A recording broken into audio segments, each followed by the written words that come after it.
Earlier this year, I wasted 27 days of my life building what I thought was the perfect way to get new clients.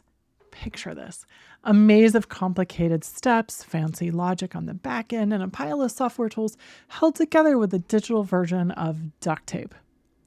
I was convinced it had to be flawless, that my reputation depended on how good it is. And honestly, I'm still proud of it. That quiz I built on visibility blocks is awesome. If only more people knew about it. Then I watched some random coach on LinkedIn get 10 times the results in just a few days with a single boring Google Doc. And it shattered my worldview. If you have ever been stuck in the loop of tweaking, redoing, and making things more complex to prove your worth, you know the special kind of hell I found myself in. I was on the fast track for overachievers burnout, and my perfect system had only brought in a handful of new people after a few weeks. This is my confession.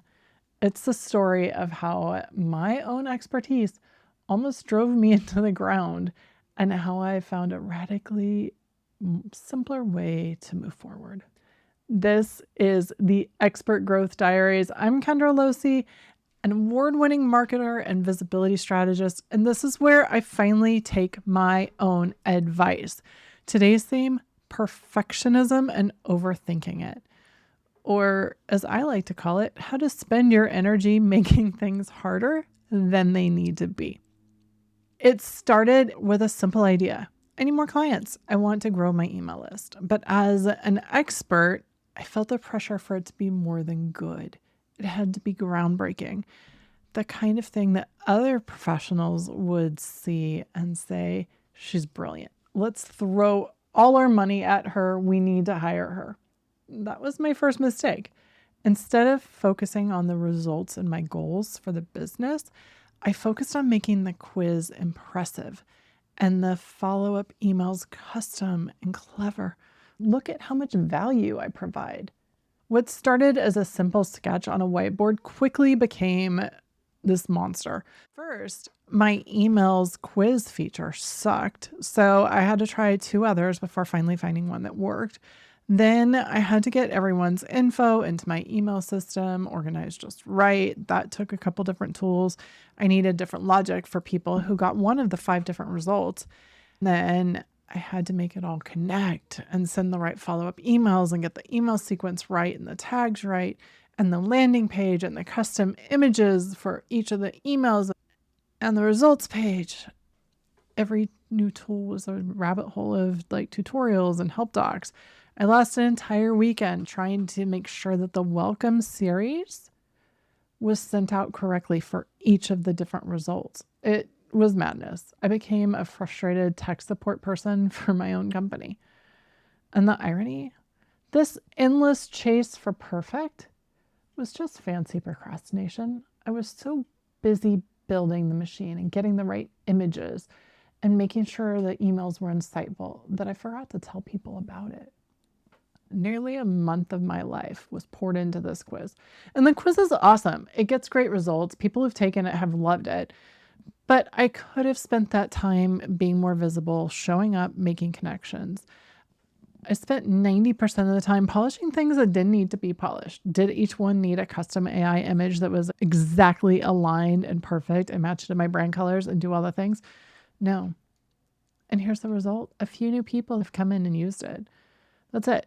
And it wasn't just a disappointment. It was deep professional shame. The kind that just sits heavy on you. As a perfectionist, I didn't just have a system that was growing slowly. I felt like a fraud. The very thing I'd built to show my competence was just sitting there, like a neglected friend. I was exhausted, agitated, and my motivation was just shot by the time I was done. Those are draining activities. And this is the dark side of perfectionism. It promises control, but it delivers paralysis. The complexity I'd so carefully built had trapped me. I was exhausted, and it's not a pretty place to be. After it was done and published, I knew it would handle people going through it. I kind of was just hoping that if I built it, they would come. Philosophy would work in my favor here. I worked on recovering from my burnout and stepping away from that perfectionism and acknowledging the loop I had found myself in. That's when I saw a post on LinkedIn from a coach promoting his new service. I don't even know who he was, but I clicked it. And I was expecting some like master level dashboard given all his followers and what he was talking about. You know what was there? A Google Doc. Plain, simple, almost insulting Google Doc. Page 1, punchy headline, outlined a common problem, the bullets that he offered about his solution. And at the bottom, it was basically like, ready to solve this? Book a 15-minute call. The link clicked to his calendar. Second page, questions and FAQs. That was the entire system. I kept like clicking on things and refreshing and going back to his original post to see if there was something else. Like, that's it? Where's the automated follow-up? Where's the quiz? Where's the fancy tech? Where's the landing page? But no, it was a Google Doc for his $20,000 program. His process was simple. And here's the kicker. It's one I tell my clients to use when they want a quick solution to move the needle forward quickly. He nurtures his audience. He has his message dialed in so that when he posts about a problem on social media and using LinkedIn and offers to send his solution guide to anyone interested and then manually messages them the link to the Google Doc. It felt like a punch to the gut. Honestly, it was like a full body cringe of, I know better. I've overachieved again. I spent 27 days building a really cool quiz that has amazing outcomes and then was too burnt out to promote it when my goal was to drive more email leads. Here's this guy who took, I don't know, maybe an hour to build a Google Doc to highlight his program, and people were commenting on his post over and over again. In that moment, I realized I'd fallen into the overachieving, overthinking perfectionist pattern again. I was so focused on delivering impressive experiences for people taking the quiz that I had forgotten to be effective for my own business. That Google Doc wasn't just a shortcut, it was a philosophy. The real barrier to my success wasn't a bad idea or lack of tech skills. It was my own mindset. My addiction to complexity and over-delivering as proof of my value. Simplicity wins. I know this. I teach this. And yet I didn't follow my own advice. A simple message and straightforward process removes obstacles and gets you ahead quicker. I built a quiz because they're cool. They're fun. People love to learn more about themselves. And I thought I would give that to you. But it wore me out so much that I was too tired to tell people about it by the time it was done. This Google Doc had one goal: start a conversation. It was clear, direct, and easy. I was over there hanging out and believing that because we're experts, our solutions have to look complicated to be valuable. Look at everything I know. But people don't buy complexity, they buy clarity. They buy the confidence that you can make their problems simple. That Google Doc showed more audacity in 20 minutes than my quiz could in 27 days. The lesson was brutal and clear. Stop trying to build the perfect machine and start creating simple and direct ways to connect. Focus on your goals and the quickest, shortest path to get there. I do it for my clients. I need to do it for myself. Your value isn't in how complex your systems are or how clever you are. It's in how much clarity you can create and how you help people solve their problem. So while my quiz is there and you can take it and get insightful results that'll help you understand what's holding you back from being visible, I had to step back and ask myself, what would actually help me today? I took some time one evening and built out a quick form in ClickUp, my project management tool. And I now have a 5-minute visibility audit. No paywall, no fancy emails, just a simple 5-step questionnaire where you get real insights from me custom through the DMs or email. When I posted about being stuck in perfectionism and overthinking on LinkedIn, I told the truth. At the end, I said, I made a 5-minute visibility audit to help you break out of this cycle. DM me audit if you want it. People responded.